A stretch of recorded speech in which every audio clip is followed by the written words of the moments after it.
प्रिय विद्यार्थियों, पिछले टॉपिक में आपको समझाया गया था किसी चालक के आकार को बढ़ा करके उसकी विद्युत धारिता को बढ़ाया जा सकता है। इसके पश्चात ये भी आपको समझाया गया था कि अगर हम चालक के चारों ओर के माध्यम को इस प्रकार से लें कि उसका परावैद्युतांक का मान अधिक हो तो भी उसकी धारिता बढ़ सकती है।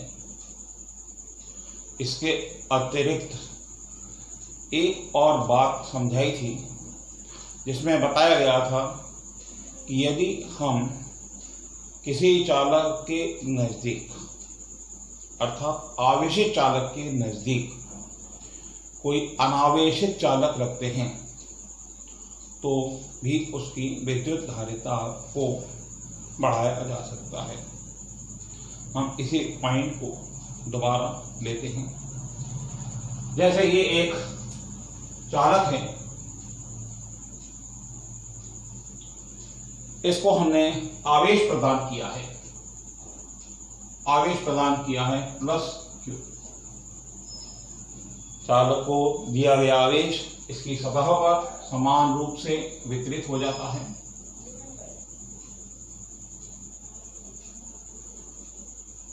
ये आवेश समान रूप से वितरित हो गया। इसको दिए गए आवेश की मात्रा इसके आकार पर निर्भर करेगी।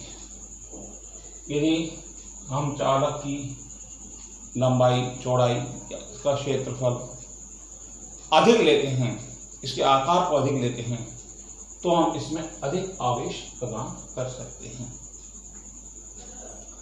यदि हम आकार को उतना ही रखें और इसके नज़दीक इतने ही आकार की एक दूसरी चालक प्लेट लेते हैं, ये दूसरी चालक प्लेट है जो इस आवेशित चालक के नजदीक रखी है। बच्चों, हम विद्युत प्रेरण की क्रिया समझ चुके हैं। स्थिर विद्युत प्रेरण की क्रिया में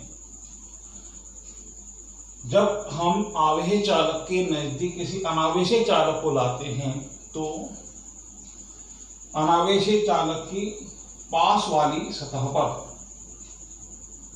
ऋणात्मक आवेश उत्पन्न हो जाता है।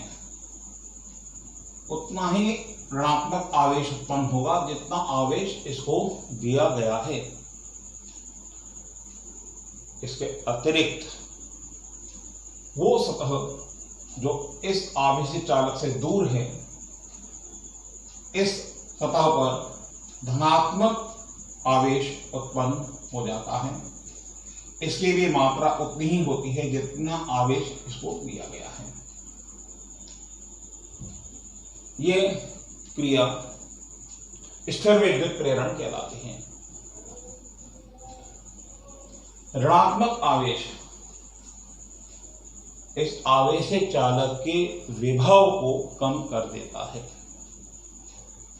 और धनात्मक आवेश इस चालक के विभव के मान को बढ़ाता है।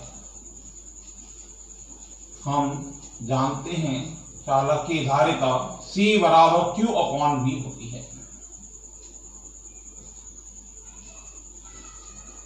विभव के कम होने से धारिता बढ़ती है और विभव के बढ़ने से धारिता कम होती है। हमें धारिता को बढ़ाना है, विभव के मान को कम करना है। यहाँ दो क्रियाएं हो रही हैं, विभव कम भी हो रहा है और बढ़ भी रहा है। बढ़ रहा है इस आवेश के कारण, तो हम इस आवेश को इस चालक की सतह से हटा देते हैं। इस हटाने के लिए हम इस चालक की सतह को, बाहरी सतह को पृथ्वीकृत कर देते हैं।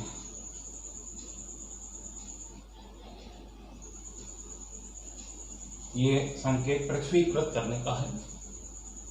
यहाँ से एक तार लेकर के पृथ्वी के अंदर इसकी अर्थिंग कर देते हैं। ऐसा कर देने से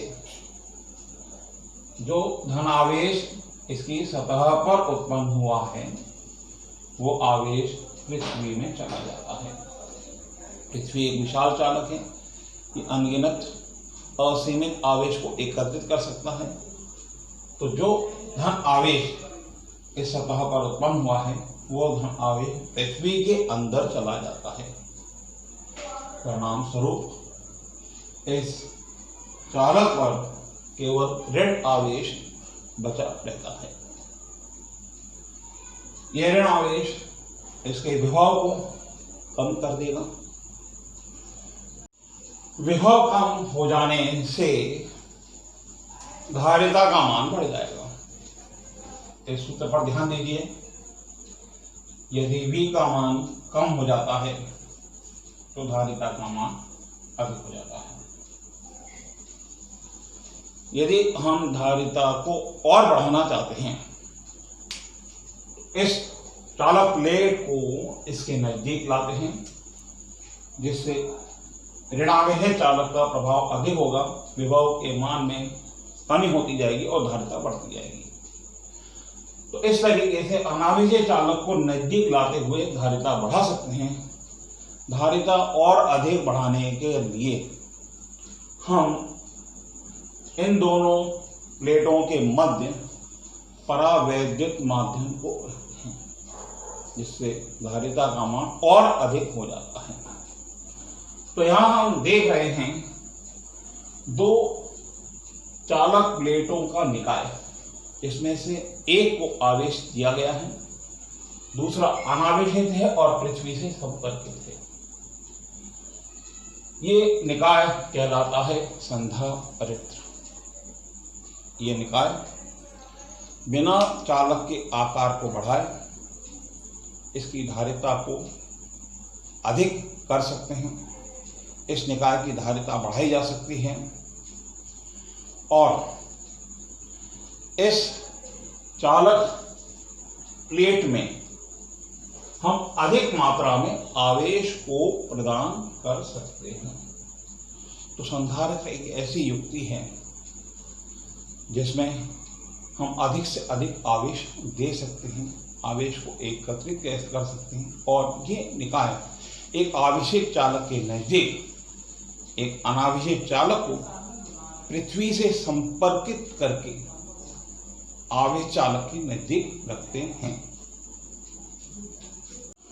तो बच्चों, ये कहा जा सकता है संधारित्र एक ऐसा समायोजन या निकाय है जिसमें चालक के आकार में वृद्धि किए बिना, जिसका आकार जितना है उतना ही आकार रखें, उसका विभव कम करके ये चालक इसके विभव को कम कर रहा है, चालक की धारिता बढ़ाई जा सकती है। तो ऐसा समायोजन जिसमें चालक के आकार को बढ़ाए बिना उसकी धारिता को बढ़ाया जा सकता है, ऐसा समायोजन हम संधारित्र कहते हैं। ऐसे समायोजन को संधारित्र कहा जाता है। इस समायोजन के अंदर आवेश की पर्याप्त मात्रा संचित की जा सकती है। जितना आवेश आपको उसमें एकत्रित करना है, जितनी उसकी धारिता है, उसके हिसाब से हम उसमें आवेश को एकत्रित कर सकते हैं। इसमें चालक के आकार को बढ़ाने की आवश्यकता नहीं होती। तो ये भी कहा जा सकता है एक छोटे से क्षेत्र में विद्युत आवेश को एकत्रित करना है, विद्युत ऊर्जा को एकत्रित करना है, तो हम संधारित्र का उपयोग करते हैं। संधारित्र एक छोटे से क्षेत्र में विद्युत आवेश या विद्युत ऊर्जा की पर्याप्त मात्रा संचित करने का एक साधन है। बच्चों, आज हमने संधारित्र क्या होता है, संधारित्र किस तरीके से बनाया जाता है, संधारित्र का क्या सिद्धांत है, इसके बारे में समझा है। आपको इसमें कोई समस्या है तो आप कमेंट्स करें, अपने क्वेश्चंस पूछें, उसका आंसर मैं आपको निश्चित रूप से अगले टॉपिक में दूंगा। अगर इसमें कोई आपको सीखने में, समझने में कोई समस्या आ रही है उसको निश्चित रूप से बताएं। अगले टॉपिक में संधारित्र के प्रकार बताएंगे। तब तक के लिए आप इसका अध्ययन करते रहिए। Thank you. गुड।